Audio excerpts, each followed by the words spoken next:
Oi, gente! Aline Vicente falando com vocês. E esse áudio é o áudio do dia 12 do nosso jejum de 40 dias de açúcar. E nesse capítulo, a Wendy vai falar sobre os nossos gatilhos. Quais são os gatilhos que podem disparar o nosso desejo e a nossa vontade por açúcar ou por comida.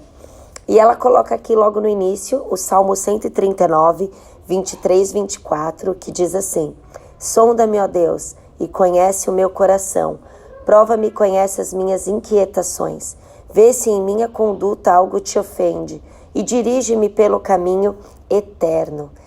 Eu particularmente adoro esse salmo, o Salmo 139. Se você puder hoje reservar um tempinho para ler esse salmo e meditar nele, eu tenho certeza que vai edificar demais a sua vida.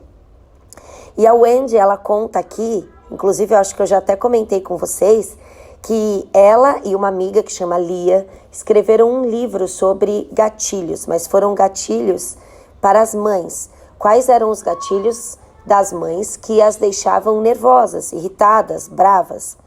E ela falou que ela tinha um grupo no Facebook com essas mães, e quando ela colocou isso, né, quais são os seus gatilhos, ela falou que ela mal precisou escrever o que era gatilho, o que ela queria dizer com aquela palavra, e as mães já começaram a responder, escrever, né? Quando meu filho me responde, quando meu filho fica choramingando, disputa entre irmãos, a hora de dormir, a casa bagunçada, e enfim. E ela e a Lia escreveram um livro sobre isso, que chama Triggers, que chama Gatilhos. Inclusive, eu li esse livro e ele tá assim na minha lista do top 5 de livros, nos top 5, né, de livros sobre criação de filhos, maternidade. É um livro realmente muito bom. Foi por isso que, inclusive, eu comprei esse livro da Wendy, de jejum de açúcar, porque eu imaginei que o conteúdo seria tão bom quanto foi o livro que ela escreveu sobre maternidade. E esse livro, ela escreve aqui, é verdade, ele não é sobre como a gente educar os nossos filhos, mas é como submeter o nosso coração ao Senhor para que a gente não deixe com que esses gatilhos, né, que deixam a gente nervosa, irritada, e a gente acaba, entre aspas, descontando no nosso filho as nossas irritações, mas que a gente submeta o nosso coração ao Senhor. Gente, hoje vai ter um pouquinho de som de passarinho aqui no nosso áudio, porque eu tô gravando do lado de fora de casa, tá? Porque é fim de semana e as meninas estão lá dentro brincando. E eu tive que escolher, ou a gente ficava com o som das meninas de fundo ou o som dos passarinhos. Então, se vocês ouvirem alguns cantos, esse é o motivo. Então, voltando. E aí ela fala que realmente os gatilhos, eles fazem a gente perder o controle, né? E esse livro, ele mostra de que forma a gente pode submeter o nosso coração. E aí ela começa a falar sobre os gatilhos que podem causar em nós compulsão alimentar, né? Então os gatilhos, eles não estão só nas circunstâncias externas, mas também nas circunstâncias internas. Então ela coloca aqui: a comida para você é consolo para quando você se sente injustiçada ou zangada?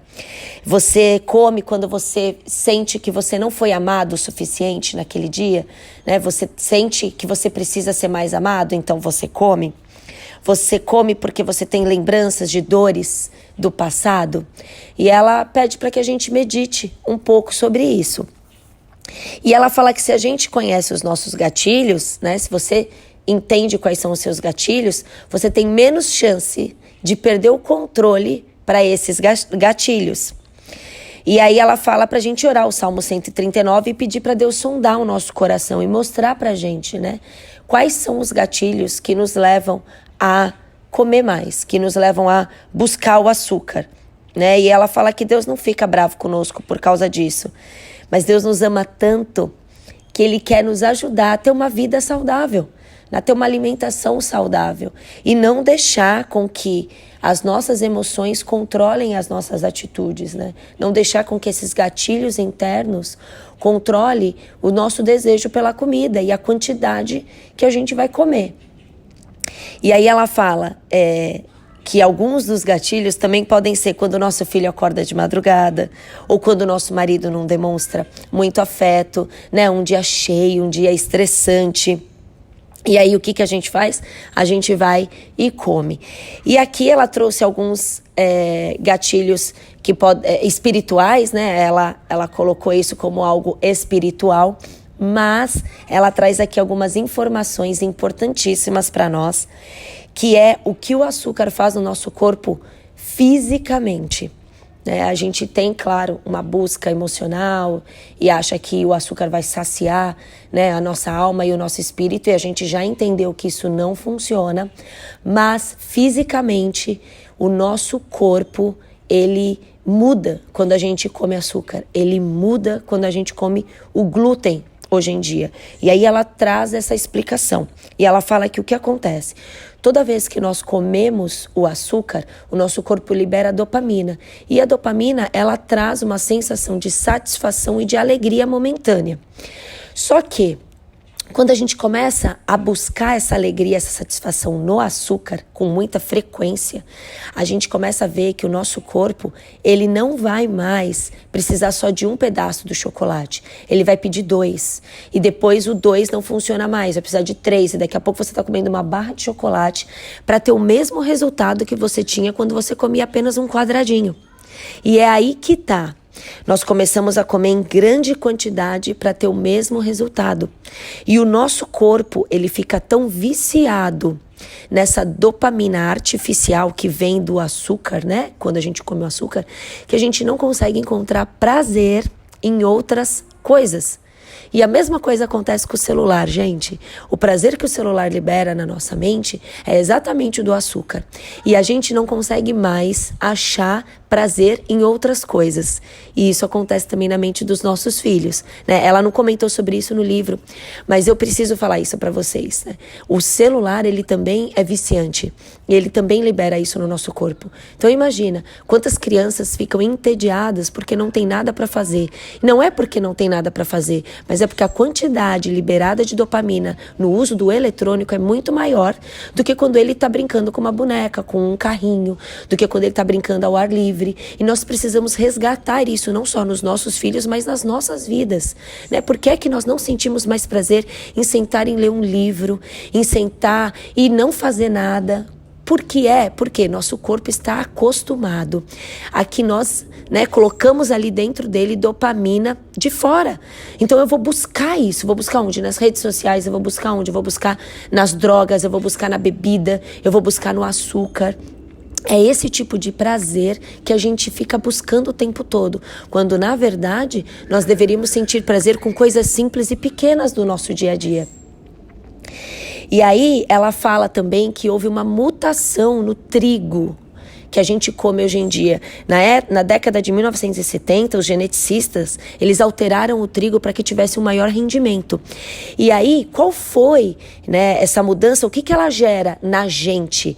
Não é a dopamina que o açúcar nos dá, não é o que a droga nos dá, não é o que o celular nos dá. É tão pior, né, ou tão ruim quanto, ele estimula a fome. Então, ele faz com que a gente deseje mais glúten. Então, o glúten faz com que você queira comer mais glúten. Então, eu não sei se você já percebeu que às vezes você não tem nem mais fome, é mais uma vontade de comer e uma necessidade. Eu já fiz algumas dietas com restrição de glúten, eu não acho que as pessoas precisam restringir o glúten, mas eu percebo que quando eu como glúten, eu tenho muito mais vontade de comer do que quando eu tiro o glúten. Mas, nós precisamos ficar refém e tirar totalmente o glúten? Não, mas nós precisamos entender que se o glúten é algo que dispara na gente um gatilho de fome excessiva, a gente precisa ter controle sobre aquilo. Então, eu sei que eu comi glúten e provavelmente daqui 2 horas eu vou querer comer de novo, mas eu vou controlar. Eu não vou deixar isso, né, me dominar e eu não vou comer novamente. Então, a gente precisa ter esse controle. E é difícil. Eu sei que é difícil porque eu também sinto essa dificuldade. E a gente precisa ficar atenta, porque Deus, ele não criou o alimento para que a gente comesse da forma que a gente tem comido, né? O alimento, ele foi feito para suprir a nossa fome física, fome, não vontade de comer, a fome física, e não a nossa insatisfação, né, emocional, não a nossa insatisfação espiritual. Isso só Deus pode preencher. Então, não, comida nenhuma vai poder preencher essa nossa insatisfação. E ela diz que quando ela fez esse grupo de mães e ela sugeriu o jejum de 40 dias de açúcar, ela falou que essas mesmas mães, né, que acompanharam esses dias, ela falando sobre os gatilhos maternos, também toparam fazer o jejum.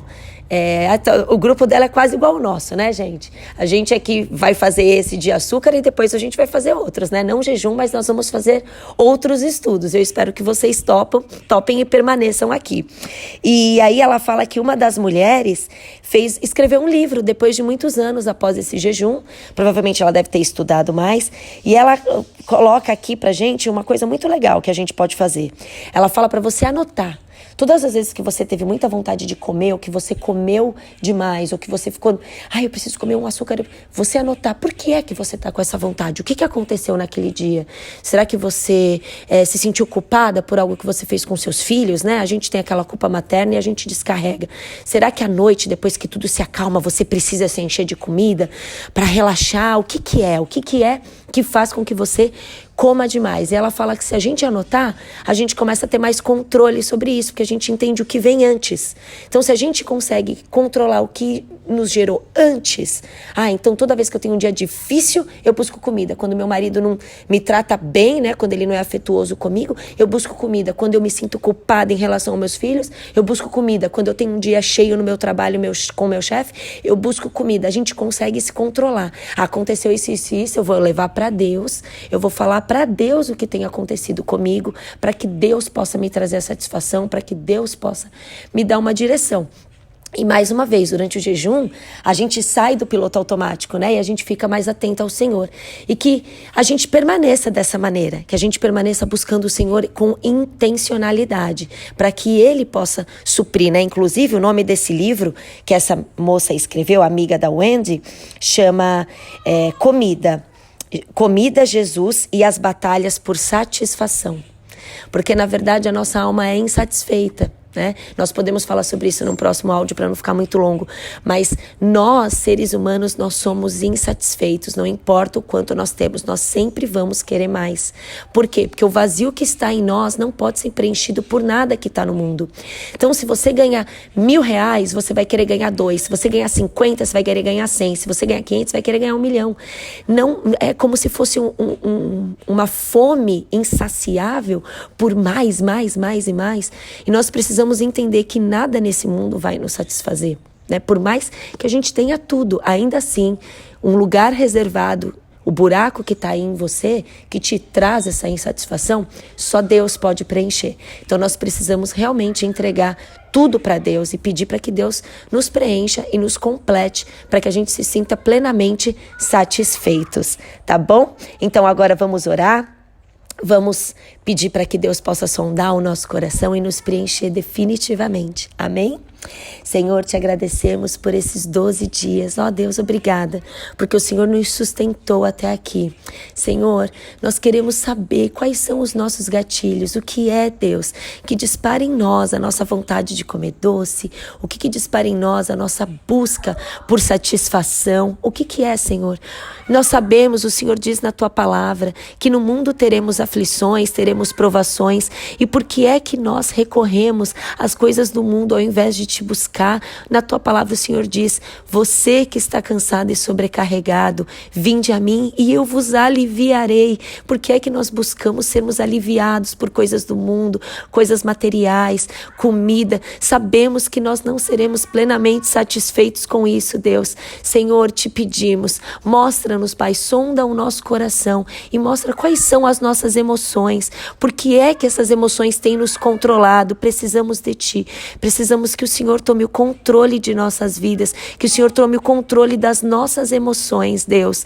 Sim, faremos como a Wendy falou, anotaremos o que a gente passa durante o dia para que a gente tenha uma ideia, mas o Senhor nos conhece, o Senhor sabe quais são os nossos hábitos, o Senhor sabe quais são as nossas emoções, o Senhor conhece as nossas dores do passado, o Senhor conhece o nosso dia a dia, o Senhor está na nossa casa, olhando a gente correndo de um lado para o outro, lavando roupa, lavando louça, o Senhor está conosco enquanto nós estamos trabalhando, preocupado com a meta que nós precisamos atingir, o Senhor está conosco quando nós vamos ao banco, tiramos um extrato e vemos que não conseguiremos pagar as nossas contas. O Senhor está conosco todo o tempo e só o Senhor conhece cada milímetro, cada passo, cada sensação que nós temos durante o dia. Então, Senhor, somente o Senhor é capaz de nos fortalecer, de nos preencher, de nos consolar, de nos confortar.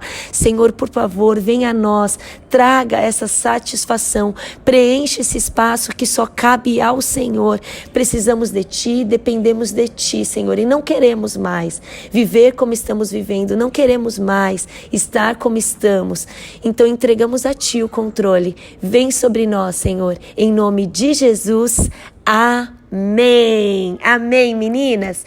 E até amanhã. Gente, 12 dias. Vocês estão felizes? Eu estou muito animada. Esse jejum assim está sendo um momento muito especial para mim. Eu espero que esteja sendo também um momento muito especial para vocês. Deus abençoe vocês, né? Hoje é domingo, para quem está ouvindo na sequência certinha, hoje é domingo, e que vocês tenham uma semana abençoada. Amém?